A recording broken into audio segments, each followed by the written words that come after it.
When YouTube recommended Blood on the Sun, I was not particularly interested until I noticed its star, James Cagney, the year of its production, 1945, and the Japanese setting, which added up to some intriguing possibilities. I have little experience of the anti-Japanese films from the war era, and I was curious to see whether and how blood conformed to their infamously hateful cliches.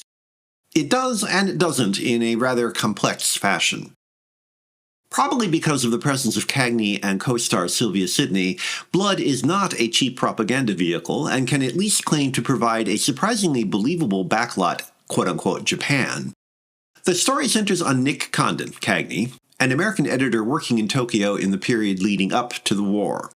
Often at odds with the authorities, chiefly Baron Tanaka, John Emery, Condon is trying to smuggle out the so-called Tanaka Memorial that proves the Japanese administration's plans for conquest. If the physical environment is convincing, the people are another matter.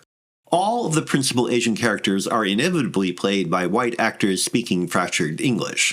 A few servants are played by Asians, but in a grim irony, the producers could not have cast Japanese Americans even if they wanted to, since all would have been interned at the time. Just how malleable international relations can be is demonstrated by the film's depiction of our current friends the Japanese as at best helpless, at worst ruthless, while our contemporary antagonists the Chinese are good-natured, loyal victims. When it comes to Yellow Peril, plus ça change. The film includes some positive aspects of Japanese culture. Condon has embraced jujitsu, for example, although that a means of fighting should be acceptable almost says more about Americans than the Japanese. More formally, when Baron Tanaka knows he has been outsmarted, he commits seppuku for dishonoring the emperor, and the ritual is treated with dignity. The ceremony would be moving if it did not feel as if it were included more for its exoticism than for its symbolic purpose. There is also a liberal prime minister, Prince Tatsugi, Frank Puglia, who helps prove the authenticity of the memorial before being murdered by the villains. However tangentially related to fact blood may be, no one could mistake it as anything other than a synthetic fabrication. The romance between Condon and the supposedly half-Chinese Sidney, for example, complicates the action unnecessarily and seems included just to demonstrate Condon's enlightened racial attitudes.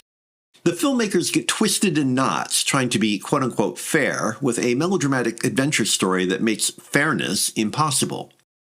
The results are too complex to satisfy a simple adventure or propaganda, but on the other hand, the film cannot escape the contradictory, sometimes offensive, often confused attitudes that make that need for fairness necessary. In short, while Blood on the Sun's intentions may be above average, it cannot transcend its context and purpose.